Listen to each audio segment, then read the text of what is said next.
C'est une grâce. Il y a d'autres régions sur la terre qui meurent de la sécheresse. Oui. Il y a d'autres qui sont en train de souffrir sous la chaleur, espérant qu'une goutte de pluie touche le sol. Vous voyez, et ici à Yaoundé, ici au Cameroun, le Seigneur nous bénit avec des pluies.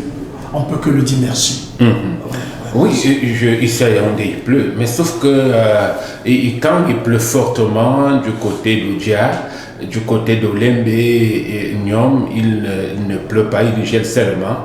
Et quand il pleut de ce côté-là, et ça fait que tout de suite il y a un déphasage à un moment donné. Et pendant que toi tu quittes, tu te dis que non, c'est bon, tu arrives là-bas avec une tenue de soleil, tu te rends compte qu'il pleut. Écoutez, Yaoundé n'est pas un village, c'est toute une grande ville. Oui, une très grande ville. Une très belle ville, une ville de collines. Oui. Bon, on comprend que ça soit ainsi. Tout ça, c'est une grâce de l'Éternel. D'accord.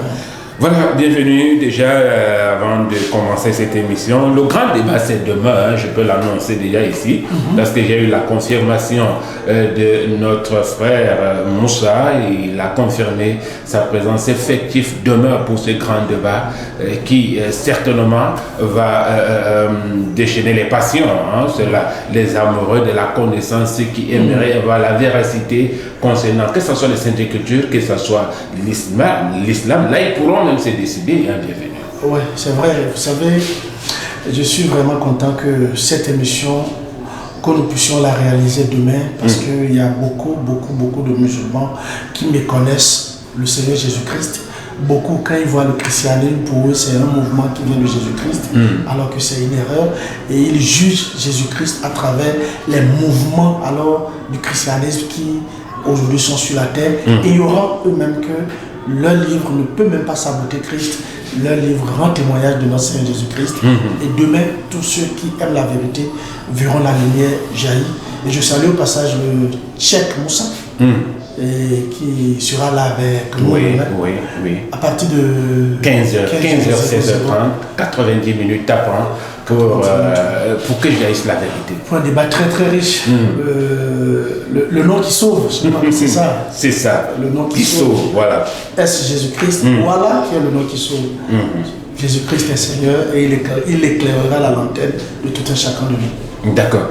Voilà, nous allons avant demain, déjà les téléspectateurs sont rassurés que demain, parce que c'était trop attendu hier, mais comme je le disais tantôt, les pluies, ça crée des dégâts énormes, mais demain c'est un autre jour et demain n'est pas férié comme quelqu'un pouvait le dire. Nous revenons donc, bienvenue sur notre thématique. Déjà, il y a, la semaine passée nous parlons de la dîme. De la dîme et des offrandes. Mais nous sommes longuement attardés sur les dîmes et nous sommes en train d'évoluer sur les dîmes avant des offrandes parce qu'il faudra d'abord qu'on termine cette étape de la dîme pour avoir quelque chose d'assez fondamental et maintenant nous allons entrer dans les offrandes. Alors, bienvenue, nous référons dans le livre de Malachie. Malachie dit, mettez-moi de sorte à l'épreuve. Vous verrez ici pour vous, je ne ferai pas les écrits dessus. Ce passage est utilisé par bon nombre de personnes, bon nombre d'hommes de Dieu, bon nombre de ceux-là qui se tapent la poitrine pour dire j'appartiens à la religion de Christ pour faire ce qu'ils peuvent faire. Et vous, bienvenue, vous nous dites, là, c'était le passé. Oui, vous savez, l'humanité périt faute de connaissance. Les êtres humains sont perdus parce qu'ils ont refusé délibérément la vérité qui est dans la parole de Dieu. Mais parfois, il faut dire que des hommes aussi mal intentionnés, comme l'a dit l'apôtre Paul, les anges du diable qui se sont habillés, déguisés en anges de lumière, ils prennent les Écritures et les manipulent à leur guise. Malachie, dans son chapitre 1er, le verset 1er, ne s'adressait pas à l'Église, puisque l'Église est à part et le peuple d'Israël est à part. En ce temps-là, l'Église n'existait même pas encore. Malachie s'adressait à un peuple qui avait reçu la loi, à un peuple qui avait reçu les ordonnances, à un peuple qui avait reçu les alliances, à un peuple qui avait reçu le sacerdoce. Donc Malachie s'adressait uniquement au peuple d'Israël, puisque la loi que Moïse a donnée, il a dit, apportez les dîmes, afin, conformément aux ordonnances de la loi que vous avez reçue de Moïse. C'est ce que Malachie a dit. Les ordonnances que Moïse a données, est-ce que ces ordonnances concernent les païens ou concernent l'Église? On ne peut pas aller s'approprier une partie de la loi et laisser une autre. Ceux qui disent que c'est pour l'Église, alors demandez-les Et Moïse avait aussi reçu les sacrifices des animaux. Ils vont vous dire que Christ les a abolis. Est-ce que ce Christ qui a aboli les sacrifices des animaux est aussi incapable d'aller abolir ces autres ordonnances restantes du moins? Jésus-Christ a aboli ces ordonnances par sa chair, par sa mort sur la croix, a déclaré l'apôtre Paul dans Éphésiens chapitre 2, du verset 11 au verset 15. Et nous croyons en ça. Nous croyons que ces lois sont entièrement abolies, ces ordonnances sont entièrement abolies. Et aujourd'hui, celui qui paye la dîme ne fait rien même devant le Seigneur. Il est juste perdu, puisque la dîme dont Malachie parlait, comme je l'avais dit la dernière fois, n'était pas de l'argent. Quand Malachie parle de la dîme, il dit apportez la dîme afin qu'il y ait de la nourriture en abondance dans ma maison. Et nous avons alors cherché à connaître comment Israël apportait la dîme depuis le temps de Moïse. Puisque Malachie ne leur a pas dit ce qu'il faut apporter, comment il faut l'apporter, et lorsqu'on apporte, qu'est-ce qu'il faut en faire. Alors Moïse a été dans les détails, puisque c'est lui qui a apporté la loi. Lorsque tu apportes ta dîme, tu la manges avec toi et ta famille dans le temple de l'Éternel, selon Deutéronome 14 à partir des versets 22. C'était ça la dîme de l'Éternel. C'était ça la dîme du peuple, et chacun devait sacrifier à cette tradition afin que le Seigneur lui ouvre les écluses des cieux pour qu'il reçoive de la bénédiction en abondance. Cela se passait au temps du sacerdoce lévitique. On n'est plus sur ce sacerdoce.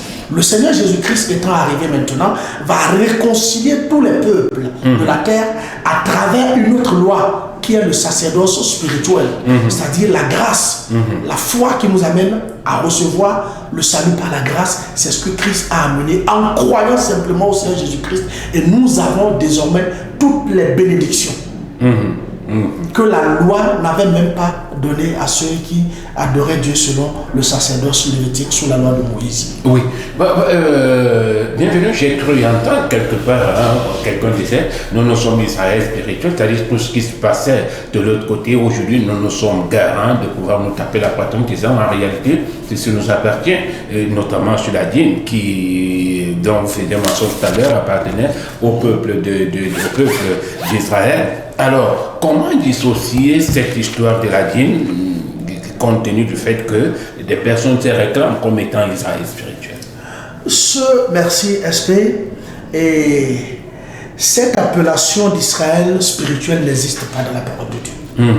C'est tellement dangereux, puisque les apôtres ont été clairs. L'apôtre Paul dit ici dans sa lettre aux frères de Galates au chapitre 1er, il dit le Dieu qui a fait de moi l'apôtre des paniers, celui qui a fait de Simon, c'est-à-dire Céphas ou Simon Pierre, l'apôtre des Juifs et les autres, a fait de moi Paul l'apôtre de vous les païens. Il a toujours dit dans sa lettre, il dit en tant qu'apôtre de vous les païens, je me glorifie de mon ministère. Et on ne peut pas parler d'Israël spirituel, c'est erroné, c'est dangereux. Ce qui n'est pas écrit, on ne le dit pas. Vous ne verrez jamais cette expression dans le livre saint, Israël spirituel. Ça n'existe pas, et les apôtres ne nous ont jamais qualifiés d'Israël, bien au contraire. Ils disent que nous, on était étrangers aux alliances de Dieu. Mais aujourd'hui, le Seigneur nous a fait grâce et nous a rapprochés de la maison. Nous ne sommes pas Israël. Nous sommes enfants de Dieu. Nous appartenons au corps du Christ. Nous sommes l'église de Jésus-Christ. C'est plus cher, c'est plus spirituel que Israël. Israël est charnel. Et Israël qui croit aussi quitte cette nature charnelle pour devenir la nature spirituelle qui est l'église. D'accord? L'église est là maintenant. On laisse l'église et on se réclame Israël. De quelle tribu vous êtes? Et de quelle tribu ils sont? Parce que tous les enfants d'Israël se reconnaissent, s'identifient à travers une tribu parmi les enfants de Jacob. Mais nous maintenant, si nous disons que nous sommes Israël spirituel, on est de quelle tribu? Vous voyez, c'est dangereux. Mais il y a quand même une question que je dois vous poser. C'est vrai que ça n'entre pas tout de suite dans cette histoire de dire, mais quand on lit la Bible, on prend l'Ancien Testament, le Nouveau Testament. Est-ce qu'il y a un autre passage querellé qui est ressorti comme ce passage de Malachie? Est-ce qu'il y a une autre histoire qui crée trop de passion, trop de soucis, trop de déchirures que cette histoire de la dîme? Oui, c'est vrai. Merci beaucoup, SP. Il y a une autre histoire dans la parole de Dieu. Il s'agit de la dîme d'Abraham. Abraham, le patriarche, c'est-à-dire le père des enfants d'Israël, Un jour, il était allé faire la guerre. Et lorsqu'il est revenu vainqueur de ses ennemis, Abraham alla au devant de Melchisedec et il a payé sa dîme à Melchisedec. Mais avant de donner sa dîme à Melchisedec, Melchisedec lui a donné du pain, il a mangé. Et Melchisedec, après avoir fini de manger, il lui donne du vin, il boit. D'accord? Et il a donné la dîme de son butin à Melchisedec. Il n'a pas donné la dîme de son revenu, il n'a pas donné la dîme de son commerce, il n'a pas donné la dîme de son champ, il n'a pas donné la dîme de son bétail. Il a donné la dîme du butin, la dîme de la guerre. C'est ce que Abraham a donné. Abraham l'a fait combien de fois? Puisqu'il a été le premier à payer la deuxième partie sur la terre, c'est-à-dire la dîme. Abraham l'a fait combien de fois dans sa vie? Abraham a fait cela une seule fois de sa vie. Ah bon? On ne l'a plus vu faire cela nulle part dans la parole de Dieu. Et alors ceux qui sont convaincus que la dîme dont parle Malachie, c'est de l'ancienne alliance et que nous ne sommes plus sous la loi, comme Paul l'a dit dans Galates 3, verset 3, il y en a qui sont convaincus qu'on n'est plus sous la loi. Et ils savent que beaucoup de leurs fidèles déjà ont détecté que la dîme de Malachie, c'est la dîme de la loi. Maintenant, pour feinter alors cet aspect de la chose, ils vont se greffer maintenant sur la dîme d'Abraham. Dans le livre de Genèse, ils disent Abraham a payé la dîme à Melchisedec. Et c'est là alors l'argument qu'ils ont aujourd'hui pour pouvoir encore récolter la dîme de leurs fidèles. Mais grâce soit rendue au Seigneur Jésus-Christ, l'apôtre Paul nous a expliqué pourquoi Abraham a payé la dîme. Oui, et surtout que ceci suscite beaucoup de curiosité concernant la dîme d'Abraham. Vous dites qu'il a payé la dîme de son butin. Le butin, j'ai comme l'impression que c'est le bénéfice de ce qu'il a ramené en guerre. Et maintenant, il n'a pas voulu manger tout, il a payé la dîme. Mais est-ce que ceci ne symbolise pas quand même un aspect très important qu'il faut relever dans la Bible? Bienvenue. Oui, SP. C'est vrai ce que vous avez dit, Abraham n'a pas payé la dîme de son revenu, il a payé la dîme d'un butin. C'est-à-dire qu'il a versé du sang avant de pouvoir entrer en possession de ces biens. Il y a du sang qui est versé. Le sang des humains a été versé parce que quand on va à la guerre, on tue. On tue d'abord, on fait du mal, on fait des dégâts. Maintenant, il a payé la dîme de ce dégât qu'il allait faire. L'apôtre Paul va nous édifier, puisque moi je ne peux pas réfléchir à la place de la parole de Dieu. Puisque nous avons le livre saint devant nous, on va lire dans Hébreux le chapitre 7. Hébreux le chapitre 7. Si on lisait à partir du premier verset. Hébreux chapitre 7, vous pouvez également vérifier de l'autre côté, parce que le plus important pour cette émission, c'est que l'homme de Dieu vient avec vous éclairer et vous également vous vérifier pour avoir la source de votre besoin, parce que le besoin est grand pour les téléspectateurs. Allez-y, bienvenue. Oui, puisque ce qu'on disait c'était dans Genèse 14, dans le livre de Genèse du Moïse là-bas, et je lis, Genèse 14, Hébreux chapitre 7, à partir des versets 1er. Je lis ceci. En effet, ce Melchisedec, roi de Salem, sacrificateur de Dieu très haut, qui alla au devant d'Abraham lorsqu'il revenait de la défaite des rois, qui le bénit et à qui Abraham donna la dîme de tout, qui est d'abord roi de justice d'après la signification de son nom, et ensuite roi de Salem, c'est-à-dire roi de paix, qui est sans père, sans mère, sans généalogie, et qui n'a ni commencement de jour ni fin de vie, mais qui est rendu semblable au Fils de Dieu. Ce Melchisedec demeure sacrificateur à perpétuité. Le sacrificateur à perpétuité que nous connaissons selon le livre d'Hébreux, chapitre 9 et chapitre 10, c'est le Seigneur Jésus-Christ. Et c'est lui qui est sacrificateur pour toujours, même dans ce livre, là où l'apôtre est en train de nous définir, décrit, c'est qui Melchisedec. Il n'a pas de fin, de commencement de vie, il n'a pas de fin de vie. Et c'est le Dieu créateur de toutes choses. Il continue de considérer combien est grand celui auquel le patriarche Abraham donna la dîme du butin. Il a précisé la dîme du butin. Il est tellement grand celui-là à qui Abraham a donné la dîme du butin. La dîme du fruit de la guerre. Ceux des fils de Lévi qui exercent le sacerdoce ont d'après la loi l'ordre de lever la dîme sur le peuple, c'est-à-dire sur leurs frères. Abraham, sur les frères qui cependant sont issus des reins d'Abraham, et lui qui ne tirait pas de son origine, il leva la dîme sur Abraham et il bénit celui qui avait les promesses. Or, sans contredire l'inférieur du moins qui est béni par le supérieur. Et ici, ceux qui perçoivent la dîme sont des hommes mortels. Abraham, lui, il a donné la dîme à quelqu'un qui est immortel. En ce moment où il apportait la dîme, il avait déjà les Lévites dans ses reins. Il était déjà préparé à être l'ancêtre de ces Lévites qui doivent également aussi, à leur tour, prélever la dîme sur le frère. C'est-à-dire, je vous relance, c'est-à-dire, vous voulez nous expliquer que quand Abraham paye la dîme, il n'a pas payé la dîme pour lui, mais il a payé la dîme pour d'autres personnes. Pour ses enfants. Il a payé la dîme parce que ses enfants, une partie de ses enfants vont lever la même dîme sur leur frère. Eux, alors qu'eux sont des mortels, ils vont prendre la dîme sur les frères. C'est la raison pour laquelle dans l'Ancien Testament, les Lévites ne payaient pas la dîme. Eux, ils étaient là pour recevoir la dîme de leurs frères aussi et manger. On doit leur donner à manger. Tout comme la manière dont Melchisedec a pris chez Abraham. Abraham, les Lévites aussi doivent prélever la dîme sur leurs frères. Vous voyez, il explique ici en disant, mais là, c'est celui dont il est attesté qu'il est vivant. De plus, Lévi qui perçoit la dîme l'a payé ainsi pour dire par Abraham. Vous voyez, c'est là la signification. Car il était encore dans les reins de son père lorsque Melchisedec alla devant Abraham. Donc, les Lévites étaient encore dans les reins d'Abraham lorsque Abraham alla au devant de Melchisedec.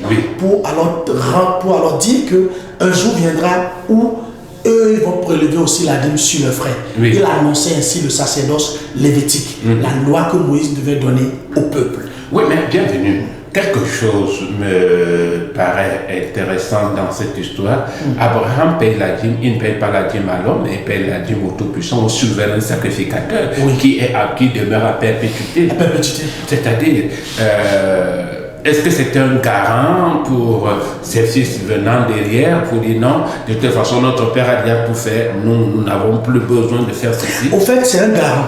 Mais il faut que le Seigneur alors nous révèle, nous amène encore cette époque afin que les Lévites puissent le pratiquer. D'accord? Et après Lévite, maintenant, Jésus-Christ est venu sur la terre comme ce Melchisedec. Il s'est manifesté comme ce Melchisedec pour accomplir maintenant cette dîme que Israël était en train de payer à travers les Lévites, à travers la loi de Moïse donnée par l'Éternel lui-même. Et c'est ce que Paul explique ici, c'est ce que la parole explique. Il dit ici donc le sacerdoce avait été possible par la perfection du monstre, avait été possible par le sacerdoce lévitique, car sur ce sacerdoce repose la loi donnée au peuple. Qu'est-il encore besoin qu'il parût un autre sacrificateur selon l'ordre de Melchisedec et non selon l'ordre d'Aaron, car le sacerdoce étant changé, nécessairement, il y a changement de loi. Christ est arrivé maintenant comme souverain sacrificateur et le sacerdoce a donc changé.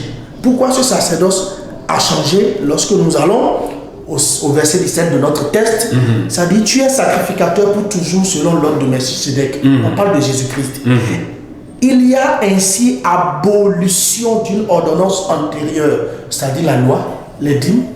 Ils sont abolis à cause de son impuissance et de son inutilité, parce que ça n'amenait pas l'homme à la perfection. Car la loi n'a rien amené à la perfection et introduction d'une meilleure espérance par laquelle nous nous approchons de Dieu. C'est la raison pour laquelle Dieu l'a supprimé, Dieu l'a enlevé, afin que alors ceux qui doivent avoir part au salut reçoivent ce salut, non par la loi, mais par la grâce. Donc, oui, allez-y. Étant donné que nous sommes aujourd'hui sous la grâce, nous ne pouvons plus aller retourner en arrière, faire les choses qui étaient prescrites par la loi prescrites du moins par la loi de Moïse. Ça devient une rébellion, ça devient un péché, ça devient alors une condamnation pour celui qui le fait. Que ça soit celui qui prêche aujourd'hui la dîme est condamné, celui qui paye également aussi la dîme est aussi condamné. Mais comment celui qui paye peut être condamné, étant donné que, bienvenue, moi je prends quelques extraits de messages que j'ai pu écouter ici, là. On dit, les 10% doivent revenir à Dieu, il faut payer la dîme pour être béni. Et maintenant, vous dites que c'est lui... Mais la dîme même de la loi n'était pas destinée à Dieu, la dîme de la loi était destinée aux hommes. Parce que lorsqu'on apporte la dîme dans le temple, est-ce que Dieu mange la chair des animaux? Est-ce que Dieu boit du vin?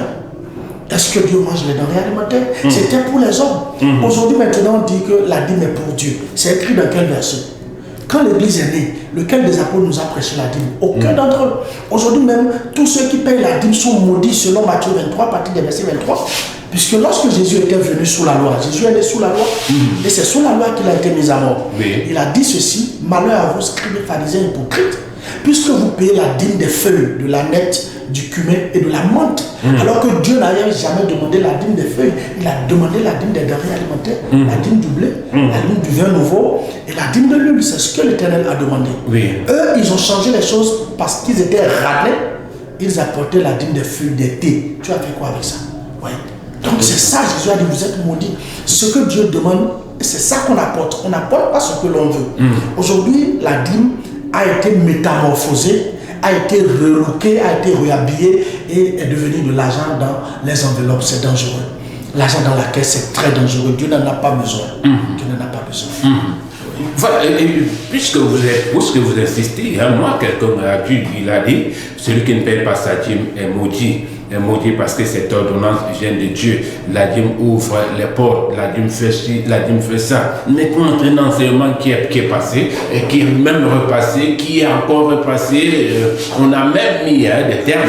Et à un moment donné, bienvenue pour vous relancer, à un moment donné, on a pris la résolution de recenser tous les fonctionnaires, de savoir ce qu'ils gagnent à la fin du mois, et maintenant de calculer les dîmes à la base, savoir que chaque fin du mois, voilà ce que nous avons comme dîme. Et vous dites que celui qui paye la dîme est maudit et celui qui demande la dîme est maudit. Pourtant, on dit que celui qui paye la dîme ouvre la bénédiction pour sa famille. Vous savez, c'est triste de faire ces constats vraiment tristes. Puisque aujourd'hui, ce que vous venez de dire est vrai, c'est un peu partout en Afrique. Mais je dis c'est le résultat d'un chômage galopant. D'un chômage, il faut dire. Galopant, oui, parce que beaucoup aujourd'hui de chômeurs se sont autoproclamés pasteurs, prophètes, apôtres, et ils veulent de cette manière s'enrichir parce qu'ils ont vu comment de petits délinquants spirituels, excusez-moi, de petits voyous spirituels exhibent des richesses à travers les chaînes de télévision, exhibent ce qu'ils n'en ont pas même à travers les réseaux sociaux pour montrer que lorsqu'on fait ci, on est béni, on est riche. Est-ce que Jésus est venu pour ça? Est-ce que nous avons besoin de tout cela pour adorer Dieu? Oui. Maintenant, l'homme étant rempli d'égoïsme et d'envie, de la convoitise, ils se lancent à la recherche de l'argent parce que d'abord, heureusement ou malheureusement pour eux, ils ont en face d'eux un peuple qui ne veut pas la vérité, un peuple qui veut le sensationnel, un peuple qui veut adorer un Dieu alors de la loterie, un peuple qui veut des miracles, un peuple qui veut seulement ce qui est bon, un peuple qui ne veut même pas qu'on lui montre le chemin du royaume de Dieu. C'est ça aujourd'hui le danger. Et alors ça profite à ces gens-là. Ça profite à ces gens parce que, vous savez, ignorer ce qui est écrit est une grande maladie. Ignorer les Écritures est une maladie incurable. Puisque lorsque tu ignores, beaucoup ont les Écritures, ils ont la parole de Dieu. Mais ils ignorent alors que Malachie est un prophète de l'Ancienne Alliance qui parlait à ceux qui étaient sous l'Ancienne Alliance. Et que les apôtres sont les prophètes de la Nouvelle Alliance. Et ils sont venus nous parler en tant que prophètes de la Nouvelle Alliance. Mais on refuse de croire. Alors, on refuse de croire à ce que les apôtres ont prêché, on refuse de croire à ce que les apôtres ont annoncé, on refuse de croire au message de la bonne nouvelle. On laisse ce message de côté parce que ce message n'arrange ni, moi je les appelle, c'est promoteurs, c'est promoteurs de la délinquance spirituelle. Ce message ne les arrange pas et ça n'arrange pas également leurs fidèles qui sont à la recherche du sensationnel. Mais c'est triste. Ceux qui prêchent la dîme, comme je l'ai dit, et ceux qui payent également, eux tous iront en enfer, puisque Jésus a dit, quand un aveugle est conduit par un aveugle, d'accord, les deux vont tomber dans la fosse. Alors que c'est bien écrit dans notre livre, par rapport à ceux-là qui veulent observer la loi de Moïse. Paul dit ceci, Galates 5 à partir du verset 4. Il dit, vous êtes séparés de Christ, vous tous qui cherchez la justification dans la loi, vous êtes déchus de la grâce. Celui qui est séparé de Christ va en enfer. Celui qui est déchu de la grâce va en enfer. Donc on ne s'amuse pas avec ce qui n'est pas bien. On est en face d'un peuple qui veut le sensationnel. On dit, bon, si tu as même 10% de ton salaire, Dieu va augmenter. Dieu va augmenter comment? Ton salaire est toujours ton salaire. Moi, les fonctionnaires doivent réfléchir, ils ne doivent pas tomber dans ce piège. Mon salaire, c'est mon salaire. J'aurai d'avancement par rapport à mon mérite dans mon travail. Par rapport à ce que je produis. Tu es fainéant, tu vas au boulot en retard, tu pars tout ton temps à pleurnicher dans les temples, dans les synagogues, et tu dis qu'on va te faire, on va faire avancer ton salaire. Non. Oui. Tu vas te retrouver sur le plancher. Donc il faut savoir que cette dîme aujourd'hui qui est prêchée est une abomination. Et moi je demande s'il y a un pasteur qui est prédicateur de la dîme ou un prophète qui prêche la dîme, tout comme le cheikh Moussa qui va venir demain, on va se voir demain sur ce plateau, qu'il vienne. Moi je voudrais aussi avoir un face-à-face avec lui. Oui, oui. Pour que alors les uns les autres... Certainement nous allons régler cette histoire, bienvenue. Nous allons voir ça, mais ça dépendra de ton emploi de temps pour que nous puissions avoir argument contre argument, verset biblique contre verset biblique, afin de nous apporter des éclaircies sur la dîme. Voilà, ça, je pense que je vais m'y mettre véritablement. Merci. Et nous allons essayer de régler cette histoire un peu plus clair à la lumière de points d'interrogation. Ils vont nous apporter la lumière. Chers téléspectateurs, alors, bienvenue, nous continuons. Vous nous dites que la dîme est révolue. La dîme est abolie. C'est ça la Bible nous dit. La dîme, elle est abolie. Abolie. La dîme, c'est la loi de Moïse. Et selon la parole de Dieu, tous ceux qui s'attachent aux œuvres de la loi sont frappés par la malédiction. Galates 3, verset 10. La dîme, c'est une œuvre de la loi. Si vous ne voulez pas être maudit, sortez de là. Ceux qui paient la dîme, vous pensez qu'ils sont bénis? Ils sont maudits, ils ont le courage indien. Ça ne marche pas, et même savent que ça ne marche pas. Beaucoup sont dedans, ils voient que ça ne marche pas. Toi, tu donnes les 10% de ton salaire, tu t'appauvris. Mais lui, l'autre qui est assis, qui récolte, il s'enrichit. Comment il ne va pas avancer dedans? Comment il ne va pas persévérer dedans? Ça, c'est des gens qui détruisent l'économie, c'est des gens qui roulent le peuple. On ne doit même pas les appeler des serviteurs de Dieu, c'est des anarchiques qu'on doit mettre derrière les barreaux, tout simplement parce que c'est du vol. D'accord. D'accord. Là, comme je vous l'ai dit, chers téléspectateurs, nous allons mettre sur ce plateau, à la lumière de points d'interrogation, deux personnes, un qui milite pour la dîme et l'autre qui ne veut même pas entendre parler, en fait, qui pense que la dîme a été abolie, en fait, n'existe plus. Maintenant, aux côtés de la dîme, il y a les offrandes. Bienvenue. Qu'est-ce qu'on en fait des offrandes alors? Est-ce que les offrandes sont nées hier? Est-ce que dites-nous un tout petit peu concernant les offrandes. Qu'est-ce qu'une offrande même d'abord? Bienvenue. L'offrande, c'est un présent. L'offrande, c'est un animal. L'offrande, ça peut être de la farine. L'offrande, ça peut être des fruits qu'on apportait à l'Éternel sous le sacerdoce lévitique, toujours sous la loi. On apportait l'offrande pour calmer la colère de Dieu. On apportait l'offrande pour demander la clémence de l'Éternel puisque l'être humain est pécheur.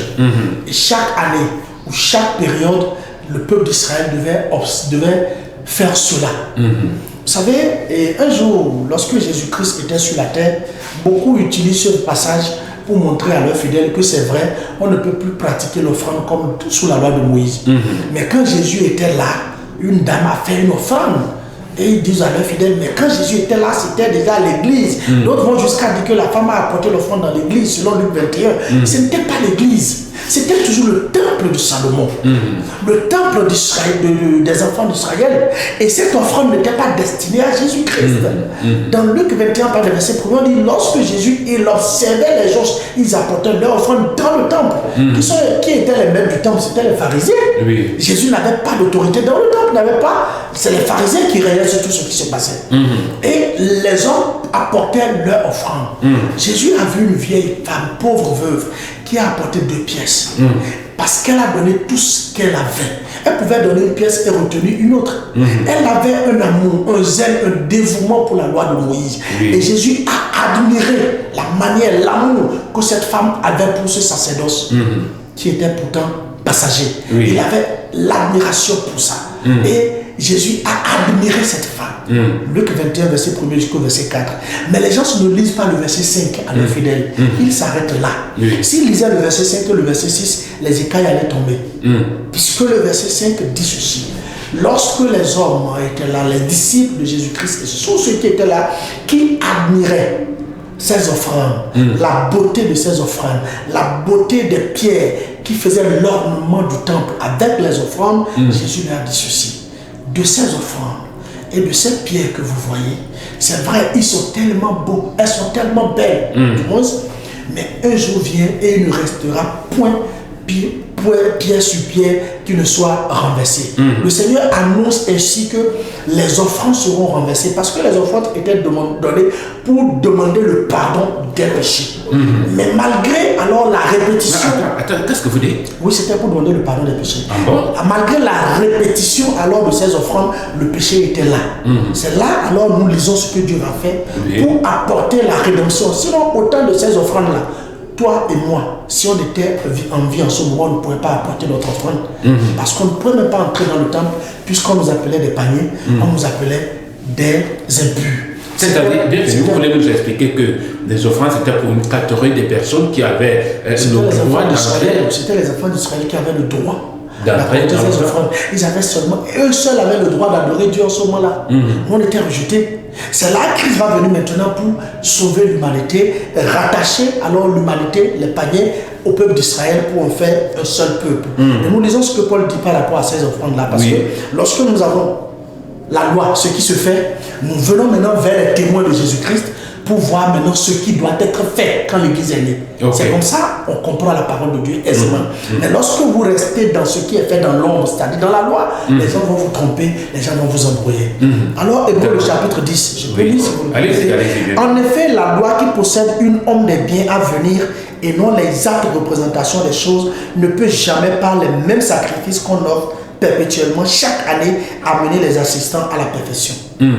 Autrement, n'aurait-on pas cessé de les offrir parce que ceux qui rendent ce culte, c'est ça, étant une fois purifiés, n'auraient plus eu aucune conscience de leurs péchés, mais le souvenir des péchés est renouvelé chaque année par ces sacrifices, car il est impossible que le sang des taureaux et des boucs ôte les péchés.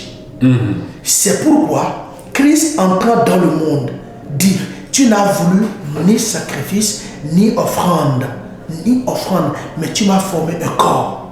Tu n'as agréé ni holocauste ni sacrifice pour le péché. Alors j'ai dit: voici je viens dans le rouleau du livre, il est question de moi. Les hommes donnaient chaque année ce qu'ils avaient à Dieu pour dire: Dieu prend. Dieu ne voyait pas la valeur, ça n'avait pas la valeur, ça n'atteignait pas le péché que nous avons commis. Maintenant, Christ prend un corps. Il vient maintenant, il te donne ce corps, toi, à esprit. Il dit: au lieu d'amener un bouc, au lieu d'amener un mouton, au lieu d'amener de l'argent, prends mon corps et donne à Dieu. D'accord? Prends mon corps et donne mon corps au Créateur. Entre l'argent, les animaux et le corps de Jésus-Christ, lequel le Créateur va prendre. Il va prendre le corps de Jésus-Christ qui est parfait, qui est meilleur et qui est éternel et que rien ne peut égaler. C'est ça, il dit, Dieu, il dit alors, Dieu, pour faire, il dit: voici je viens dans le rouleau du livre, il est question de moi pour faire, ô Dieu, ta volonté. Puisque même dans l'ancienne alliance, Dieu avait déjà rejeté les offrandes. Le prophète Ésaïe, quand il est arrivé, il a parlé que les hommes lisent le chapitre 66 à partir du verset 1er. Il allait jusqu'à dire que celui qui alors offre aujourd'hui des offrandes est comme un idolâtre. Et celui qui brûle les encens est un féticheur. Celui qui construit un temple à Dieu aujourd'hui est également un féticheur. Je n'ai pas fini, j'en viens. Oui, allez-y. Il dit, alors, voilà, tu n'as voulu et tu n'as agréé ni sacrifice, ni offrande, ni holocauste, ni sacrifice pour le péché. Ce qu'on offre selon la loi, tout ça a été donné selon la loi. Il dit ensuite: voici je viens pour faire, ô Dieu, ta volonté. Il abolit ainsi la première chose pour établir la seconde. La seconde, il a aboli la première alliance pour établir la seconde alliance, c'est-à-dire la nouvelle alliance. Il dit maintenant, il dit ceci. Voilà, c'est en vertu de cette volonté que nous sommes sanctifiés par l'offrande du corps de Jésus-Christ une fois pour toutes. Jésus-Christ est venu pour nous sanctifier par l'offrande de son corps une fois pour toutes. Et je lis ce dernier verset, au verset 17, il dit: et il ajoute: je ne me souviendrai plus de leur péché ni de leur iniquité. Or, là où il y a pardon des péchés, il n'y a plus d'offrande pour le péché.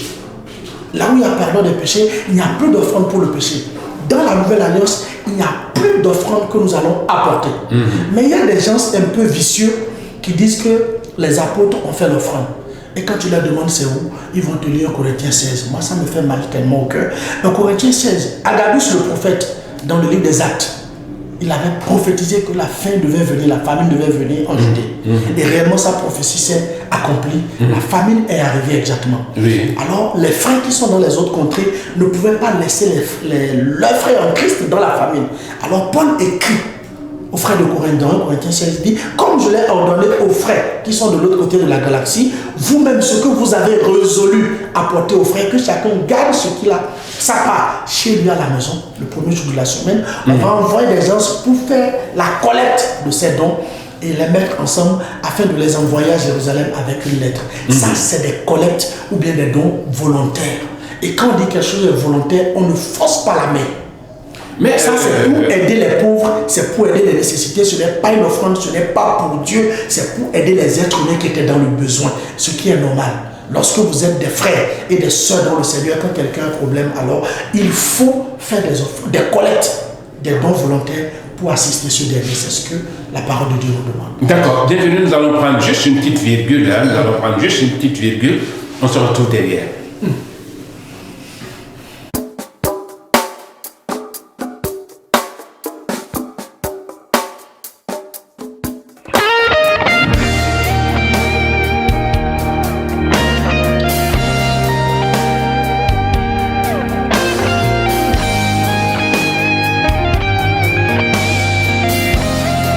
Cette chanson est ma prière pour mon pays,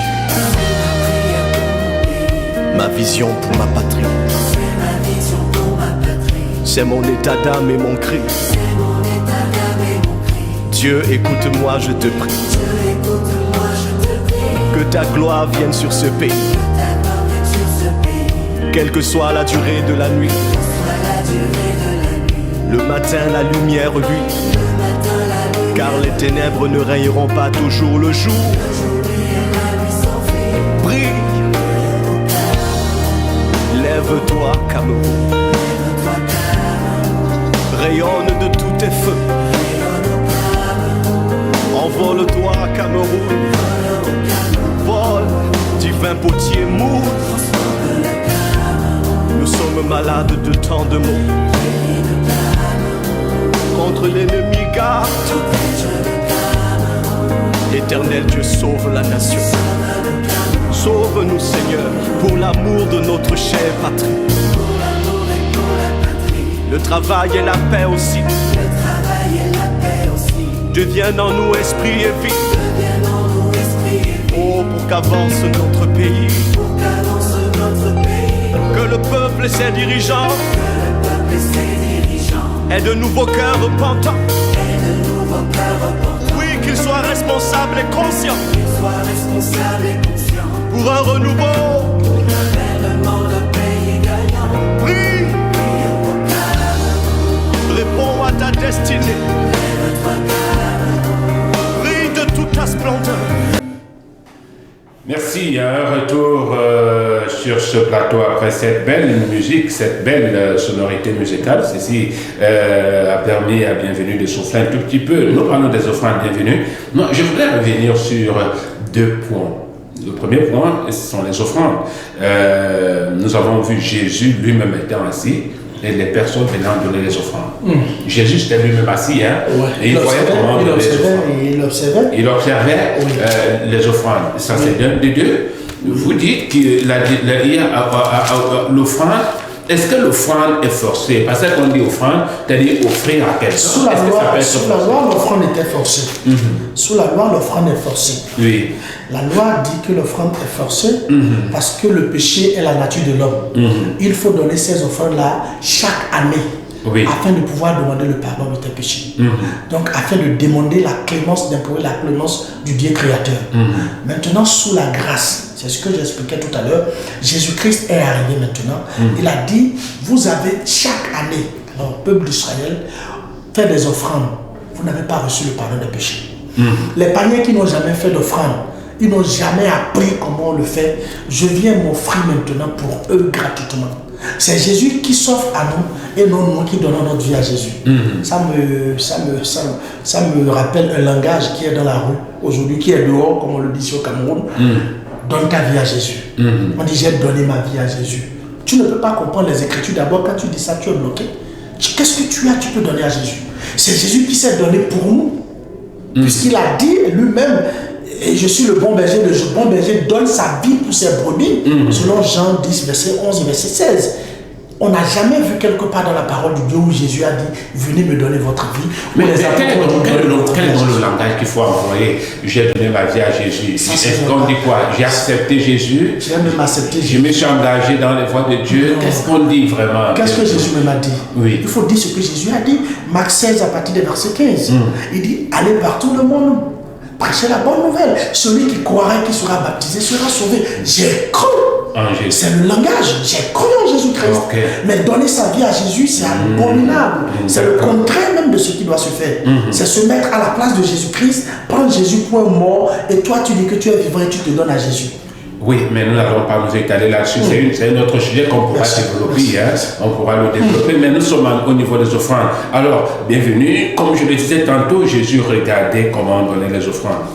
C'est vrai, dans l'Ancien Testament, dans la loi, c'était obligatoire. Mais aujourd'hui, cela me semble ne plus être obligatoire parce que ça n'existe même plus aujourd'hui. On ne doit plus parler d'offrandes dans les lieux de culte. C'est fini. On ne doit plus parler de dîme dans les lieux de culte, c'est fini. Mais en quoi parler, oui. En quoi l'offrande est différente d'un don volontaire? L'offrande est différente parce que l'offrande aujourd'hui, la manière dont les gars le font dehors, on dépose un gros panier là et on commence par mettre la musique. C'est la drogue, la musique. Ça drogue le corps. On est emporté. Soit c'est le makossa ou bien le bikoussi, et on danse bien, on dit apporter l'argent, on est emporté. C'est comme tu es dehors, un artiste est en train de chanter, tu es content, tu lui donnes l'argent. On vide vos porte-monnaies maintenant, on dit que c'est ça on appelle offrande.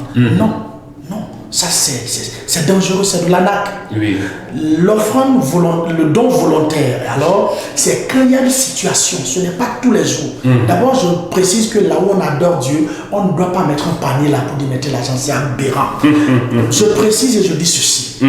Les dons volontaires, les offrandes volontaires, c'est pour régler une situation précise. C'est-à-dire c'est circonstanciel. Mais on peut le faire, non? Si on le fait, est-ce que cela devient mauvais? Non, ça devient mauvais puisque le Seigneur Jésus-Christ a dit quelque chose. Oui. Il dit, ne vous souciez pas du lendemain, parce que le lendemain aura soin de lui-même. À chaque jour suffit sa peine. Oui. Si tu es vraiment un disciple de Christ, tu dois écouter ton maître, qui est Jésus-Christ. Mais qu'est-ce qu'on fait donc s'il y a un besoin ponctuel, un besoin qu'il faut régler? Qu'est-ce qu'on fait? Quand il y a un besoin alors qu'il faut régler, on sollicite les uns et les autres, comme Paul l'a dit ici. On a tel frère, on a une telle situation, allons-y au secours et nous mettons tous la main dans la pâte pour régler le problème. Et quand c'est réglé, c'est terminé. On passe à autre chose. On passe à autre chose. Ce n'est pas une doctrine, ce n'est pas alors une vache à lait. On dit non, offrande, et maintenant qu'il n'y a plus offrande, c'est des dons volontaires. Nous on n'appelle plus ça offrande, on appelle ça dons volontaires. Que les gens cessent de se tromper. Les dons volontaires, les collectes se font au moment où il y a un problème, au moment où l'église veut régler un problème. C'est circonstanciel. Et que on ne peut pas faire les dons volontaires tous les jours? Non, tous les jours non. Tous les dimanches non. Tous les jours de réunion non. C'est le vol. C'est quand il y a un problème qu'on règle le problème avec. Je ne refuse pas que là où il y a des gens qui enseignent la parole de Dieu, d'accord? Donc, là où il y a des gens qui prêchent l'évangile, lorsque tu as ton argent, ou bien tu as ton maïs, ou bien ton macabo de façon volontaire, ou bien ton plantain, tu donnes à l'homme de Dieu, là tu n'as pas péché. Ça vient du fond de ton cœur. Tu as résolu du fond de ton cœur l'assister du Dieu. Ça, il n'y a pas de problème en ça. Oui. Puisque l'apôtre Paul a dit dans Galatie verset 6 que celui à qui l'on enseigne la parole de Dieu fasse part de ses biens à celui qui l'enseigne. Ce n'est pas la dîme ni les offrandes. Il partage ses biens. D'accord? Moi, quand je suis venu ici à Yaoundé, je ne suis pas venu avec ma voiture, mais j'utilise une voiture ici. Je partage le bien de ma soeur qui a cette voiture avec elle. Je dors dans sa maison, les frères, elle, tout le monde est là, ils sont là et on est ensemble. Je partage ses biens. Si j'allais dormir à l'hôtel, ça allait me coûter cher. Mais c'est pas. Calculons si j'allais dormir à l'hôtel. C'est immense. Je vais manger à l'hôtel, c'est immense. Mais je partage ses biens, c'est ça. partager les biens avec celui qui t'enseigne la parole de Dieu. C'est ce que le Seigneur voulait dire par là. Ce n'est pas alors être un fardeau, être un fétiche que les gens doivent adorer, doivent vénérer, et c'est toi qu'on donne l'argent, toi tu ne donnes rien. Non. Bienvenue. Moi, je reviens sur la dîme, les offrandes, parce qu'on parle de la dîme. Oui. La dîme, je crois que nous avons compris, et même les téléspectateurs de Logo Channel l'ont compris. Nous pourrons revenir là-dessus dans nos prochaines émissions, tout en espérant qu'une personne va se lever pour dire « Moi, j'accepte ». Affronter bienvenue sur le plateau de Logo Channel concernant la dîme et les offrandes, parce que je sais qu'il y a des personnes qui dorment sur les dîmes et les offrandes. Ils disent que non, ça c'est une institution qui vient de Dieu, c'est Dieu lui-même qui a institué la dîme. Et maintenant, vous parlant des offrandes, on dit j'ai déjà regardé les offrandes. Maintenant, bienvenue. La question que moi je vais poser, Jésus a regardé les offrandes. Il a annoncé le fait. Oui. Il a regardé les offrandes. Il a annoncé. Luc 21 qui est devant moi ici. Oui. Jésus ayant levé les yeux, vit les riches qui mettaient leur offrande dans le tronc. Il vit une pauvre veuve qui mettait 2 petites pièces. Et il dit, je vous le dis en vérité, cette pauvre veuve a mis plus que tous les autres, car c'est de leur superflu que tous ceux-là ont mis des offrandes dans le tronc. Mais elle a mis tout de son nécessaire, tout ce qu'elle avait pour vivre. D'accord? Verset 4 là. Le verset 5 que je demande aux gars de lire, quand vous lisez un passage là, essayez vous-même de lire la suite, de lire en haut. Peut-être que le gars fait couper clouer. Il veut vous tromper, vous endormir avec. Verset 5 maintenant. Comme quelques-uns parlaient des belles pierres et des offrandes qui faisaient l'ornement du temple, Jésus leur dit, les jours viendront où de ces pierres et de ces offrandes que vous voyez, il ne restera plus pierre sur pierre qui ne soit renversé. Jésus est venu renverser une adoration qui existait. C'est ça nous avons lu dans Hébreux 10. Il a renversé le sacerdoce lévitique parce que là où il y a un nouveau sacerdoce, il doit avoir maintenant une nouvelle loi. Et la loi que nous avons reçue du Seigneur Jésus-Christ maintenant, c'est l'amour. L'amour de partager avec celui qui est dans le besoin, l'amour de partager avec celui qui a faim, mais pas l'amour de partager avec Dieu. On n'a rien à partager avec Dieu. C'est pourquoi le Seigneur lui-même, il a dit au peuple d'Israël, dans Psaume 50, que les gens lisent ça, Psaume 50 à partir de verset 7, il dit, écoute mon peuple, je vais te parler. Ce n'est pas pour tes offrandes, tes holocaustes que tu fais des reproches. Tes offrandes sont devant moi. Il dit, les animaux par milliers qui peuplent la terre, les forêts, les champs, les montagnes sont à moi. Il dit, si j'avais fait, ce n'est pas vers vous les êtres humains que viendrez me demander à manger. Tout ce que le monde renferme m'appartient. Je ne veux pas votre argent, je ne veux pas votre manger, je ne veux pas vos animaux. Est-ce que moi d'abord l'Éternel, je bois le sang des boucs? Est-ce que je mange la chair des taureaux? Il dit, ce que je veux de toi seulement, c'est la reconnaissance. Reconnais ce que je t'ai fait. Merci Seigneur. Quand tu reconnais ce que Dieu te fait, c'est la foi d'abord, c'est la base de la foi. C'est ça qui permet d'avancer. D'accord. Si le Seigneur t'a donné la vie, il n'est pas incapable de te donner la nourriture. Si le Seigneur t'a donné le corps, il n'est pas incapable de te donner le vêtement. Si le Seigneur t'a donné la respiration des enfants, du moins, il n'est pas incapable de te donner une maison pour les abriter. Et si le Seigneur t'a donné tout ce que tu as, il n'est pas incapable également de les préserver et de les protéger pour toi. Donc, dîme et offrande, c'est de la narque. Merci. Merci, bienvenue. Certainement, quelqu'un doit réagir. Mais si vous voulez réagir pour solliciter un face-à-face avec bienvenue, ça, mercredi prochain n'est pas férié. Il m'a dit, c'est free. Il pourra encore s'asseoir sur ce plateau afin qu'à la lumière des Saintes Écritures, on puisse trouver le juste milieu. Mais là, bienvenue, nos contacts, il faudra qu'il puisse t'appeler directement, parce qu'avant de m'appeler, il faudra que la personne t'appelle directement pour qu'elle puisse venir discuter. Et même, vous, si vous avez besoin de rencontrer bienvenue entre-temps, bienvenue, les codes d'accès. Oui, merci. Le contact c'est 6 92 6 92 59 65 65 et 10. 10. 6 92 59 65 et 10. Et si vous voulez mon WhatsApp, oui, le WhatsApp, vous faites plus 229 oui 97 plus 229 97 76 76 25 25 33. 33. Wow. Voilà les deux contacts des bienvenus. Vous pouvez l'appeler ou envoyer un message WhatsApp pour solliciter face à face, surtout concernant la dîme et les offrandes, pour les amoureux de la dîme et des offrandes. Voilà. Merci, bienvenue d'être venu. À la lumière, 2 points d'interrogation. Merci d'être scotché logo Chanel. Les programmes se poursuivent. Quant à moi, très bientôt, mais néanmoins, nous quittons ce plateau tout en vous donnant rendez-vous demain dès qu'il est 15h. Parlement divin, nous serons là avec le chèque Moussa. Le chèque Moussa. Allez, ciao, bye bye.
Oui, Seigneur, j'ai péché contre toi, trompé par l'homme malin, je t'ai renié. Mais dans la nuit, toute seule, j'ai très peur. Dieu de David, apaiser mon cœur, ne me laisse pas seul. Sans toi je ne suis rien, ma vie dépend de toi. Tu es mon créateur.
Je croyais que tu étais très loin de moi.